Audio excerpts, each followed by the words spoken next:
बहुत बहुत स्वागत। आप देख रहे हैं कहानी कुर्सी की। मैं हूं सौरभ। स्टूडियो में हर्षवर्धन त्रिपाठी जी, विजय त्रिवेदी जी, प्रोफेसर संगीत रागी जी और समीर चौगांवकर जी हमारे साथ हैं। बंगाल की पूर्व मुख्यमंत्री ममता बनर्जी के वकीलों की तरह गाउन पहनकर, वो गले में क्या कहते हैं उसको, बैंड क्या कहते हैं, वो पहनकर कलकत्ता हाईकोर्ट में पेश होने पर विवाद हो गया। ये देखिए ममता जी की तस्वीर आप देख रहे हैं। ये केस लेके गई थी वो हाई कोर्ट में। इससे पहले वो एक बार सुप्रीम कोर्ट में भी गई थी, लेकिन तब ऐसे गाउन वाउन नहीं पहना था उन्होंने। लेकिन एक बार खुद अपीयर हुई थी, मतलब अपनी जगह खुद करने के लिए गई थी एसआईआर पर, चुनाव से पहले। और अब ये गई हैं चुनाव के बाद वायलेंस में अपने लोगों को टारगेट किया गया, ऐसा उनका कहना है, उस मुद्दे पर। तो अब विवाद ये हो गया कि ममता जी क्या वकील हैं जो वो वकीलों की तरह कपड़ा पहनकर गई। वकीलों की जो सर्वोच्च नियामक संस्था है, बार काउंसिल ऑफ इंडिया, इसने पश्चिम बंगाल बार काउंसिल से इस बारे में जवाब मांगा है। बार काउंसिल ऑफ इंडिया ने ममता बनर्जी के बतौर वकील नामांकन, उनकी प्रैक्टिस की क्या स्थिति है, इस पर रिपोर्ट देने को कहा है। बार काउंसिल ने जिन सवालों के जवाब मांगे हैं उसमें पूछा गया है कि ममता बनर्जी का एनरोलमेंट नंबर और उसकी तारीख क्या है, क्या उनका नाम अभी भी वकीलों के रजिस्टर में दर्ज है, मुख्यमंत्री के तौर पर उनके 2011 से 26 तक के कार्यकाल के दौरान क्या उन्होंने अपनी प्रैक्टिस स्वेच्छा से निलंबित की थी, क्या उन्होंने प्रैक्टिस दोबारा शुरू करने के लिए कोई आवेदन दिया है, और क्या उनका सर्टिफिकेट ऑफ प्रैक्टिस सीओपी वर्तमान में वैध है और सक्रिय है। और बार काउंसिल ऑफ इंडिया ने राज्य बार काउंसिल को 16 मई तक जवाब देने को कहा है। साथ ही सख्त चेतावनी भी दी है कि राज्य बार काउंसिल अपने रिकॉर्ड में कोई छेड़छाड़ ना करे, मामले में सभी मूल रिकॉर्ड्स को सुरक्षित रखा जाएगा। अब सवाल यह है, अब इसका जवाब तो ममता बनर्जी को देना पड़ेगा, नहीं तो इस पर भी कार्रवाई होगी उनके खिलाफ। लेकिन जरूरत क्या थी इसकी? भाई अगर वो अभी भी वकील हैं भी तो भी क्या जरूरत है? तो ये स्टंट है या ये भी कोई मैसेजिंग है, क्या है सर? मतलब अभूतपूर्व ही है ये तो। ऐसे तो देखिए नेता लोग अपीयर होते हैं, लेकिन वो वाकई में बड़े वकील हैं। सलमान खुर्शीद भी वकील हैं, नेता रहे। उसमें फर्क है सर। मैं वही कह रहा हूं कि लोग कोई अभी कोई लिख के भेजेगा मैसेज कि ये बड़े नेता भी, कपिल सिब्बल भी नेता हैं, प्रैक्टिसिंग लॉयर्स, वो प्रैक्टिसिंग लॉयर्स हैं। और ऐसा है कि जो मिनिस्टर्स बन जाते हैं तो वो उसको उस समय पोस्टपोन कर देते हैं, सस्पेंड उनकी वो कर देते हैं, मेंबरशिप सस्पेंड कर देते हैं, क्योंकि मंत्री हैं सरकार में, तो वो इसलिए उस प्रैक्टिस को नहीं कर रहे होते हैं। और इसको तो ज्यादातर मोटे तौर पर, मतलब मुझे नहीं पता, कि पॉलिटिकल स्टंट के तौर पे देखना चाहिए। आप बात ठीक कह रहे भाई, कोई ऐसा बड़ा इशू हो जाता जिसको लेकर ममता जी को अपियर होना, बिना वकील के भी आप अपियर हो सकते हो, कहें कि मैं अपनी बात रखना चाहती हूं। केजरीवाल भी गए थे, ममता जी खुद भी गई, तो वो अलग तरीके की बात होती है। लेकिन वकील होकर एक पॉलिटिकल स्टंट की तरह से किया जाए, बार काउंसिल से जो सवाल पूछे गए उसका जवाब मिलना चाहिए, लेकिन इसकी जरूरत मुझे तो कतई नहीं लगती। और इससे कोई बड़ा पॉलिटिकल इंपैक्ट हो रहा हो वो भी मुझे नहीं समझ में आ रहा। इंपैक्ट यही है कि हम और आप बात कर रहे हैं, नहीं कोई यही इंपैक्ट है। और क्या होगा? मुझे ऐसा नहीं लगता। बाकी हेडलाइन बनाने के लिए था आपको, हेडलाइन भी नहीं बन रही का इस विषय पे। नहीं, मुझे लगता है कि ममता बनर्जी भी जो कर रही हैं वो एक ढंग से पोस्चरिंग कर रही हैं। और जब आपका नेता लड़ते हुए दिख रहा है तो कहीं ना कहीं वो कॉन्फिडेंस बिल्ड करना चाहती हैं अपने कार्यकर्ताओं में कि देखिए हम ये जो वायलेंस हो रहा है हम उसके साथ खड़े हैं। आपको ध्यान होगा कि शुभेंदु अधिकारी ने कहा था कि हमको शेल्टर गृह बनाना पड़ा था अपने कार्यकर्ताओं को रखने के लिए, जब बंगाल के अंदर है 21 में, और साथ में पूरे देश के अंदर कम से कम कार्यकर्ताओं से हमेशा संदेश आते रहता था कि 2021 के बाद जो पोस्ट पोल वायलेंस हुआ था या पंचायत चुनाव के बाद जो वायलेंस हुआ था उसमें भारतीय जनता पार्टी अपने कार्यकर्ताओं की उतनी मदद नहीं कर पाई जितनी उसे मदद करनी चाहिए थी, या जिस आक्रामकता के साथ उनके साथ खड़ा रहना चाहिए था। क्योंकि उनके घरों पर बम फोड़े गए थे, चाकू मारा गया था, पिस्टल से गोली चला दी गई थी, और हजारों लोग जाकर के आसाम भाग गए थे, झारखंड भाग गए थे, बिहार आकर के भाग गए थे। वैसे तो इस चुनाव में भी पिटे बीजेपी के उम्मीदवार ही हैं। नहीं, इस बार तो दोनों तरफ से हुआ, ऐसा नहीं है। इस बार हिसाब थोड़ा सा ठीक ठाक रहा है। इस बार एक तरफा नहीं रहा है, इस बार दो तरफा रहा है, क्योंकि इधर से भी उनकी कुटाई कुछ अच्छी हुई है। जो जानकारी हमको मिली है उनकी भी अच्छी कुटाई हुई है। तो मतलब जैसे वो है ना, दिल्ली दंगा के बारे में कहा जाता था कि पहला दिन तो बहुत पीटे, लेकिन दूसरा दिन बाद जो है उनकी भी अच्छी कुटाई हुई थी। तो वही स्थिति इस बार यहाँ बंगाल के दूसरी बात स्टंट मानते हैं। मुझे लगता है कि ये कोई करने की आवश्यकता नहीं थी। वो ये आया है ना, मेरे घर का ही आया है, बता दूंगा तो आप हंसते हंसते लोटपोट हो जाएंगे। फैमिली पर आया कि क्या घर से जेप्टो से आया था, तो बच्चे ने कहा मंदिर का प्रसाद। चलिए ठीक है। अब लेकिन इन्होंने कल अपने सांसदों की मीटिंग ली, ममता बनर्जी ने पहले विधायकों की मीटिंग ली थी नतीजों के बाद, अब इन्होंने सांसदों की मीटिंग ली। और सांसद मैं आपको जिनका बयान दिखा रहा हूँ बड़ी चर्चित रही हैं कैंपेन के दौरान। शाइनी घोष, वो गाना अभी जब याद दिला देगा कोई आपने मस्जिद नहीं, दिल गाना में इनको याद दिल होगा, में वो भी अभी दिल गाएंगे में गाना। वो लोग कह रहे हैं कि उस गाने ने भी मतलब 20-25 सीटें तो उस एक गाने ने कम कर दी होंगी, ममता बनर्जी की जो गाना उन्होंने गाया था उन्होंने। लेकिन उस बैठक के बारे में क्या कहा ममता बनर्जी ने, अपने सांसदों को क्या बोला, शाइनी घोष।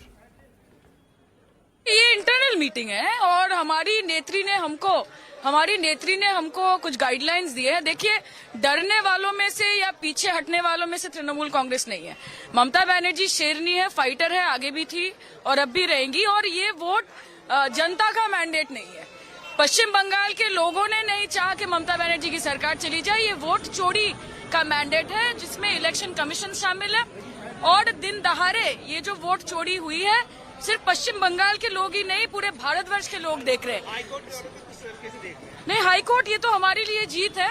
और जिस तरह ममता बनर्जी आगे भी सुप्रीम कोर्ट गई थी, आज भी तृणमूल कर्मियों के एवं तृणमूल वर्कर्स के हित में लड़ने के लिए वो हाईकोर्ट गई है, तो हमारे फेवर में मैंडेट है। और याद दिलाया मुझे इन्होंने, हृदय माझे काबा नयन मदीना, ये गाना गाया थी प्रचार में काबा है, मुस्लिम आबादी के बीच में जाकर के। वो गायक कलाकार हैं, वो अच्छा गाती भी हैं, तो वो एक ये गाना गाया करती थी जिसके बोल ये थे कि हृदय में हमारे काबा है, नैनों में आंखों में हमारे मदीना है। और इल्ज़ाम उनकी पार्टी पे सबसे बड़ा मुस्लिम तुष्टीकरण का था। ये चुनाव जीता भी गया हिंदुओं के वोट से बीजेपी के द्वारा। तो इसलिए मैं आपसे कह रहा था, मैंने तो कुछ विश्लेषकों को देखा, क्योंकि वो उनके कैंपेन का वो गाना बहुत प्रचारित हुआ था, बहुत प्रचारित, और उसको ले उड़े बीजेपी वाले की ये हालत है, देख लीजिए आप तुष्टीकरण की। उसके बाद इनको हनुमान चालीसा गानी पड़ी थी। अच्छा। उसके बाद सब इनको करना पड़ा था। और जब चुनाव हो गया, परिणाम आ गए, तो किसने गाया मुझे नहीं पता है, लेकिन फिर आया कि हृदय मध्य राधा नयन कृष्णा। ये बीजेपी वालों ने गाया, टीएमसी वालों ने नहीं, गाया? किसी ने नहीं। ये तो जाहिर है कि कोई वैसा होगा, बीजेपी के लोग इसको आगे बढ़ा। इनका वाला तो गा के दिखाइए एक बार। नहीं, इनका वाला तो गाना थोड़ा कठिन है, क्योंकि सायोनी जी की बराबरी कहाँ हम कर पाएंगे। वो तो पूछिए प्रोफेसर साहब। आप बराबरी मत कीजिए, लेकिन गा करके तो दिखाइए, प्रयास तो कीजिए, प्रयास तो कीजिए। ठीक है, नहीं हम तो देखिए वही वाला गाएंगे सर, कि हृदय मध्य राधा नयन कृष्णा, हम तो वही गाएंगे। ये तो टीएमसी की बात हुई। मैं अब कांग्रेस की बात आपको बताता हूं। राहुल गांधी, आमतौर पे ऐसा नहीं होता। राहुल गांधी के बंगाल में 2 विधायक जीते। राहुल गांधी ने स्पेशली उन दोनों को दिल्ली बुलाया और दिल्ली बुला के उनसे उन्होंने मुलाकात की। मैं क्यों कह रहा हूं कि आमतौर पे ऐसा नहीं होता। एक तो जीते ही 2, और बंगाल में उनका कैंपेन बहुत मुखर ममता बनर्जी के खिलाफ था। उन्होंने बहुत उनके लिए भ्रष्टाचारी शब्द इस्तेमाल किया, उनके लिए गुंडागर्दी, हत्यारी, ये तक, मतलब उनको डायरेक्टली नहीं, उनकी पार्टी को बताया कि उनकी पार्टी के लोगों ने हमारे कार्यकर्ता की हत्या की। उन्होंने करप्शन में कहा मोदी और ममता बराबर हैं, सारी बातें उन्होंने की। उन्होंने कहा यहाँ सिंडिकेट चलता है, टोलाबाजी चलता है, कट मनी चलता है, लोग तरसते हैं। उसके बाद वो विधायकों को बुला के मिल रहे हैं, और उनके विधायक क्या बोल रहे हैं समीर जी सुनिएगा। उनके विधायक ने आकर के कहा कि टीएमसी खत्म होने वाली है। उन्होंने बीजेपी पे कुछ नहीं बोला विधायक ने। उन्होंने कहा अब टीएमसी खत्म होने वाली है और टीएमसी का जो कुछ बचा कुचा है ये हमारे पास आ जाएगा।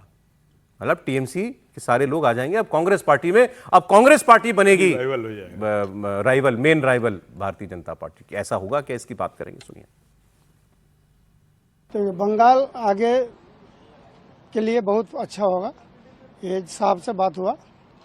और बंगाल में जो तृणमूल है वो ऑलमोस्ट शेष हो जाएगा। वो 80% कांग्रेस में आएगा, बाकी इधर उधर जाएगा, हम लोग का उम्मीद है। राहुल गांधी बताया वहाँ हम लोग का मतलब ये बढ़ाना है, पार्टी बढ़ाना, कांग्रेस को बढ़ाना है। टीएमसी के साथ या टीएमसी से अलग? नहीं, अलग, और किसी से साथ नहीं रहेगा, अभी अलग से बढ़ेगा।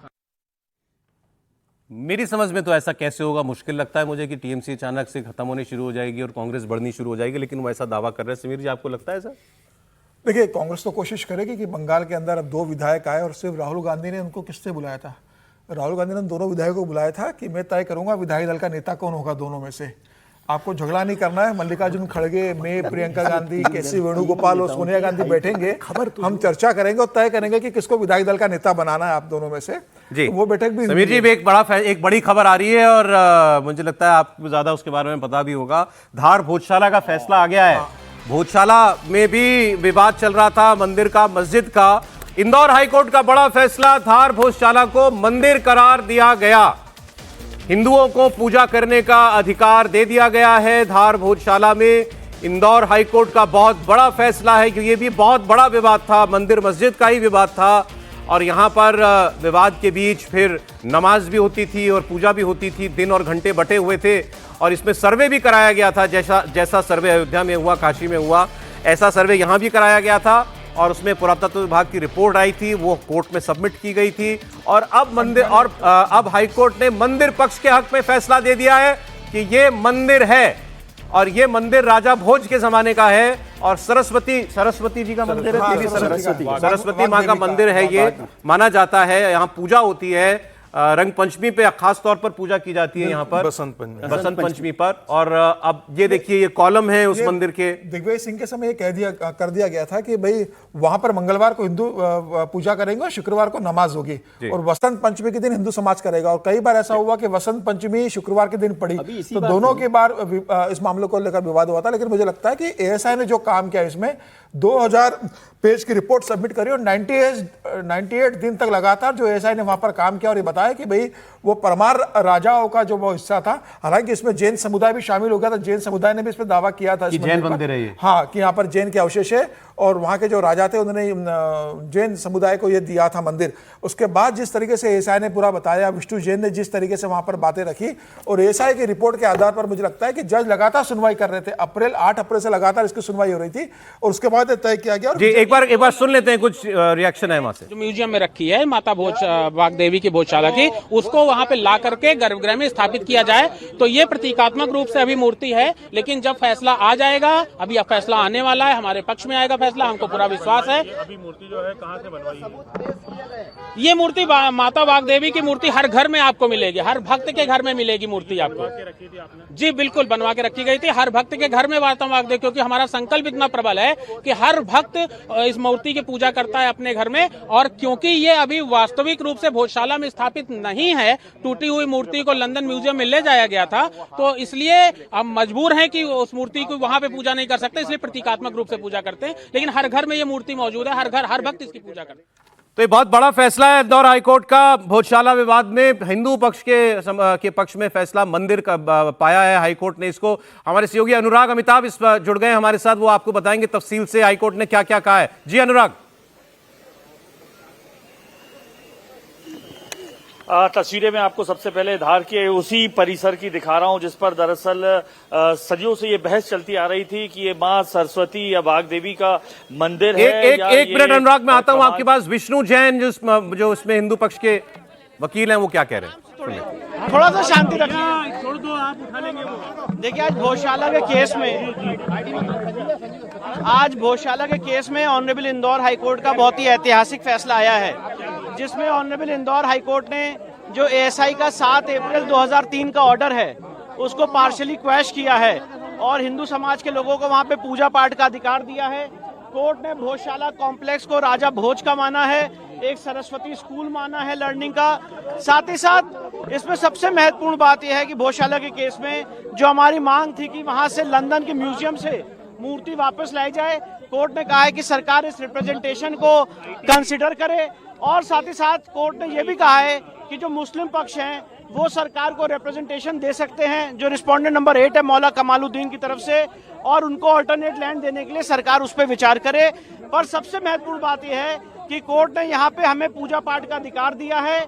मैनेजमेंट के लिए सरकार को कहा है कि वो उसके मैनेजमेंट के लिए चीजें देखे, और जो एएसआई का ऑर्डर था 7 अप्रैल 2003 का, जो यहाँ पे नमाज की अनुमति देता था, उसको कोर्ट ने सिरे से खारिज कर दिया है। अब वहाँ पे सिर्फ पूजा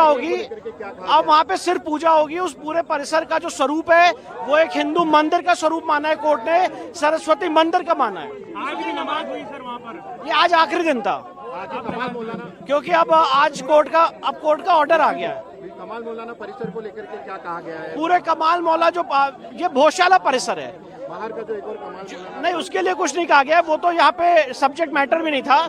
कोर्ट ने मौला कमालुद्दीन को ये कहा है कि वो अल्टरनेट लैंड के लिए सरकार को प्रत्यावेदन दे सकते हैं और सरकार उसको कंसिडर करेगी। मतलब मूल बात यह है कि इस पूरे परिसर को जो हमारी मांग थी, हमारे हर एक आर्गुमेंट को कोर्ट ने माना है और इसके स्वरूप को एक हिंदू मंदिर का परिसर घोषित किया। मुस्लिम पक्ष का किसी प्रकार का कोई अधिकार नहीं है उस पर? नहीं, कोई अधिकार नहीं है।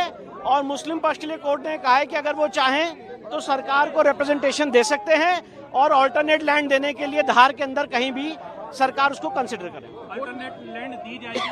नहीं, कोर्ट ने ये कहा है, जो कोर्ट का वर्ड है मैं वो बता रहा हूँ कि ऑल्टरनेट लैंड के लिए वो प्रत्यावेदन देंगे, चाहे वक्फ बोर्ड की तरफ से, चाहे मौलाना कमालुद्दीन की तरफ से, और फिर उसको सरकार कंसिडर करे। राम मंदिर में किया गया था उसी तरह जी माना जी जी जी सर, अलग कोर्ट ने मस्जिद ये के लिए कहा अलग है। देखिए, जो कोर्ट की वर्ड से मैं वो बता रहा हूँ। मस्जिद के लिए मतलब अलग जगह दी जाएगी? उन्होंने कहा दी जाएगी नहीं, अगर मांग की अगर मांग की जाती है तो सरकार उसको कंसिडर करेगी, जी, ये कहा है। कितने पेज का सर ये डिसीजन है? और ये तो अब अपलोड होगा तो पता चलेगा, पर काफी बल्कि ये ऑर्डर है। और जो हमारी मूल मांग थी कि ये पूरा परिसर एक हिंदू मंदिर का परिसर है, उसको कोर्ट ने पूरा हमारे सारे आर्गुमेंट्स को माना है और उसको अलाउ किया।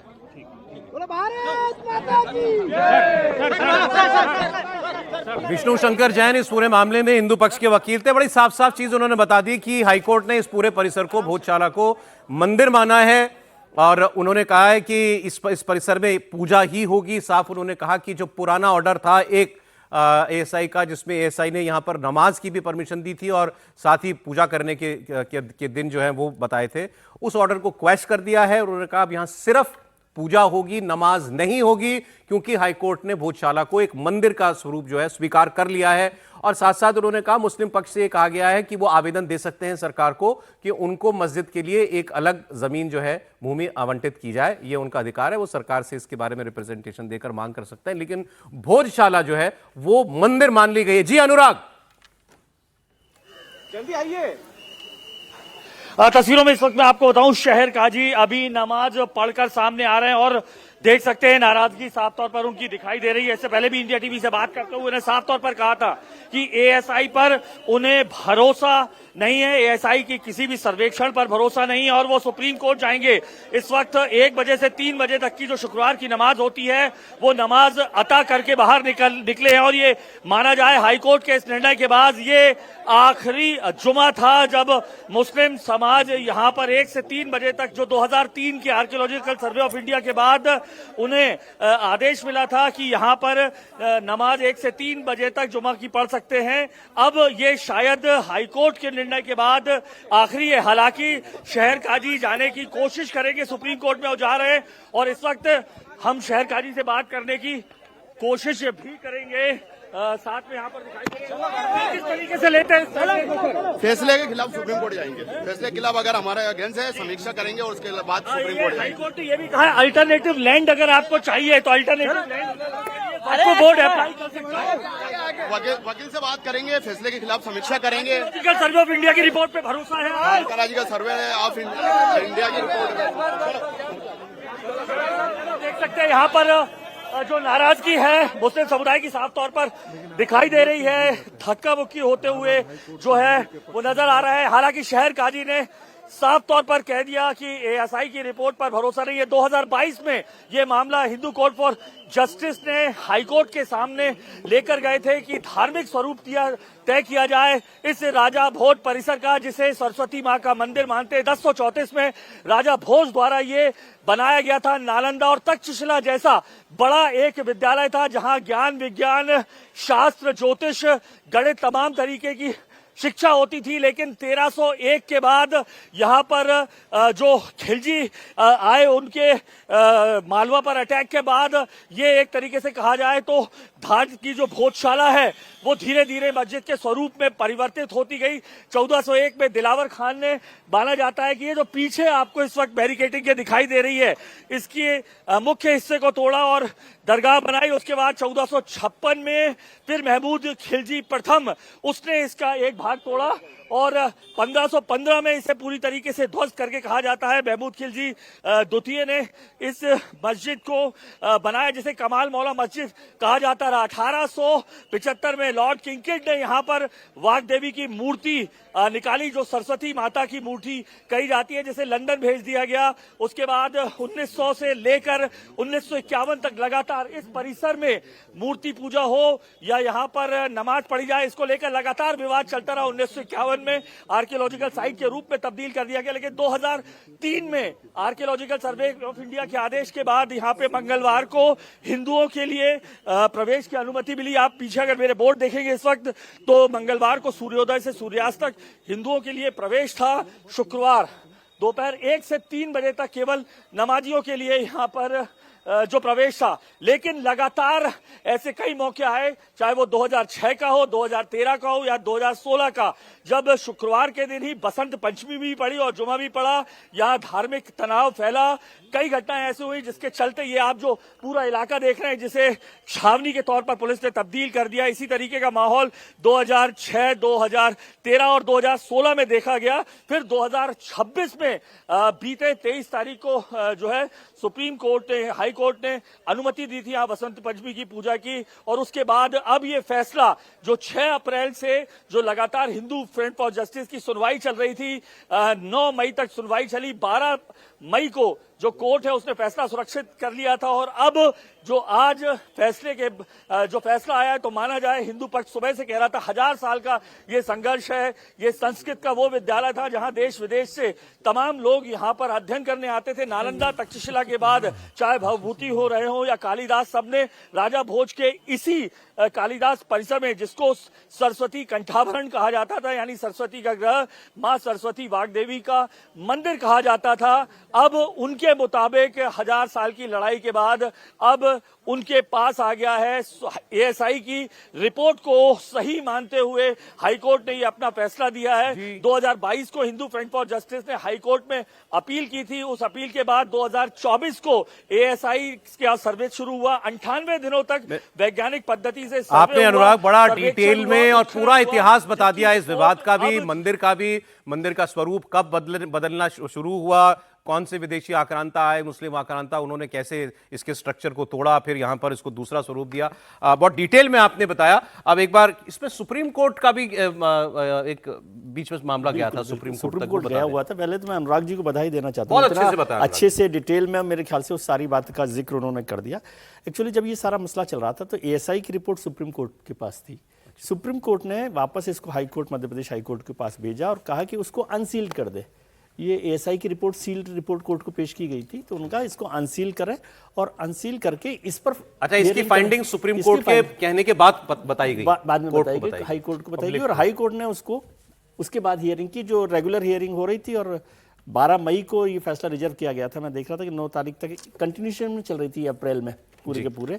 9 मई को इसको खत्म किया और 12 अप्रैल को उन्होंने फैसला रिजर्व करने की बात। कौन सी सदी का मंदिर है, एक बार ये भी बताना जरूरी है। आगे दिया है पूरा डिटेल, ये जो है मेरे ख्याल से और आगे चलिए, ये मेरे ख्याल से मतलब अयोध्या वाला जो विवाद था, राम मंदिर भी 15वीं शताब्दी का बताया जाता है, शताब्दी का हो गया ना, 16वीं शताब्दी का ये मामला, ये मंदिर बहुत पुराना है, 12वीं सदी का हुआ ना, 12वीं सदी का बताइए, 11वीं सदी का सर, 1034 में परमार शासक राजा भोज ने ज्ञान की साधना और मां सरस्वती की आराधना के लिए भोजशाला का राजा भोज का 1100 नालंदा और तक्षशिला की तरह एक विशाल आवासीय संस्कृत विद्यालय यहाँ पर हुआ करता था। इस बहाने थोड़ी सी बड़ा पुराना विवाद, इस बहाने विवाद से इतर थोड़ी जो एक लाइन अभी आपने बोली तो मुझे लगता है हमारे पास सिर्फ नालंदा तक्षशिला नहीं था, भारत के हर हिस्से में ज्ञान के अपने केंद्र थे, जिनके आधार पर मंदिरों के इर्द गिर्द शानदार आर्थिक व्यवस्था थी, जिसके आधार पर हम जो कहते हैं ना कि 1000वीं शताब्दी तक, या उस वक्त जो हम कहते हैं कि हमारा हिस्सा 25 से 45% हुआ करता था वर्ल्ड ट्रेड में, वो इन वजहों से था। और दुनिया के बड़े बड़े विद्वान जो पढ़ने के लिए आते थे वो हमसे ज्ञान लेने आते थे। तो विश्वगुरु ये है। ये जो आजकल लोग मजाक करते हैं ना कि विश्वगुरु क्या बनोगे, वो आज के इस संदर्भ को देखकर ये समझना पड़ जाता है। सर एक चीज और मुझे कहना चाहता था, अगर आप लोग भी सहमत हो तो, ये फैसला बड़ा साफ फैसला है, क्लियर फैसला है। भाई ये मंदिर है, तो यहाँ मंदिर है, यहाँ पूजा ही होगी। अब क्योंकि अब पहले ये था कि भाई स्ट्रक्चर को बदलने की कोशिश की गई, तो एक दिन नमाज पढ़ लो, एक दिन पूजा कर लो, नहीं, वो अब नहीं, अब इसको मंदिर करार दिया गया है और सर्वे की रिपोर्ट के आधार पर पा दिया गया। सौरभ, ये फैसला अभी तो हमने देखा नहीं है, डिटेल नहीं है, लेकिन जिस ढंग से आ रहा है टेलीविजन पे, मैं कहूंगा कि अयोध्या से भी ज्यादा क्लैरिटी के साथ ये फैसला है। वही बात, इसलिए मैं कह रहा हूं कि अयोध्या को सिविल सूट माना गया था, ध्यान रखिएगा, और सिविल सूट के आधार पर उसमें यह भी जिक्र किया गया था कि हम आस्था के आधार पर, ऐसा लगता है कि यह मंदिर था। यहां एएसआई की रिपोर्ट को ही साक्ष्य पूरी तरीके से प्रमाणित किया गया था। अयोध्या के मामला में आप देखेंगे तो उसमें बार बार इस चीज का जो मुस्लिम पक्ष भी कहता है कि इसे तोड़ करके वहां पर मस्जिद बनाई गई थी, ये तो कहीं से नहीं लिखा हुआ मिला है। सर वो कॉलम दिख रहे हैं, वो कॉलम देखिए ना, ये इसको मेरा स्क्रीन पे लीजिएगा। मैंने कहा ना, आप यहाँ जो सर एक सेकंड, अनुराग कुछ कह रहे हैं, शायद कुछ लोग हैं उनके साथ। अनुराग बोलिए। मैं आपको यहाँ पर भले ही 163 लगी हो बीएनएस की, लेकिन एक मंदिर के अंदर तमाम जो हिंदू संगठन हैं वो पहुंच गए और नारे लगाते दिखाई दे रहे हैं। और ये हमारे साथ भोज मंदिर के, देखिए गले मिलते नजर आ रहा है। ये तस्वीर आपको इनके मुताबिक 1000 साल पुरानी जो संघर्ष है उसका नतीजा दिखाई दे रहा है। और भोज समिति के जो महाप्रबंधक है वो इस वक्त साथ है। क्या महसूस कर रहे हैं आप इस फैसले के? आज बड़े हर्ष की बात है, माननीय उच्च न्यायालय ने जो फैसला दिया है, माँ के मंदिर को माँ का मंदिर माना है, हम उसका सम्मान करते हैं। आप कह रहे थे 1000 साल का ये संघर्ष रहा है, आपके पूरे खानदान जो है अगर कहा जाए तो 1951 से इसमें लड़ रहे थे। 1952 से भोज उत्सव समिति संघर्ष कर रही है, पर हिंदुओं का तो ये बहुत लंबा संघर्ष है और आज उसका सुखद परिणाम आया है। जी, आप गले मिलते वक्त भावुक हो गए थे, ये आंसू क्यों? नहीं, यहाँ पर ज्ञानार्जन के लिए देश विदेश से आते थे, धार का वो गौरव पुनर्स्थापित हो। बस ये संस्कृति की नगरी है, साहित्य की नगरी है, धर्म की नगरी है, दर्शन की नगरी है, और हम चाहते हैं कि ये सौहार्द भी बना रहे। सौहार्द बना रहे। ये देखिए इस तरीके की नारेबाजी लगातार चल रही है। ये एक मंदिर के अंदर तमाम हिंदू संगठन के लोग यहाँ पर इकट्ठे हैं। हम उनसे बात करने की यहाँ पे कोशिश भी करेंगे।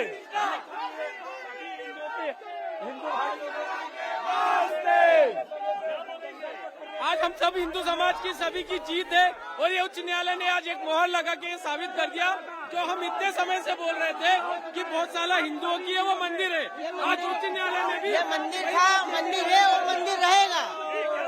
आज हमारे सभी हिंदू भाइयों की जीत हुई है, सभी हिंदू भाई की जीत हुई है।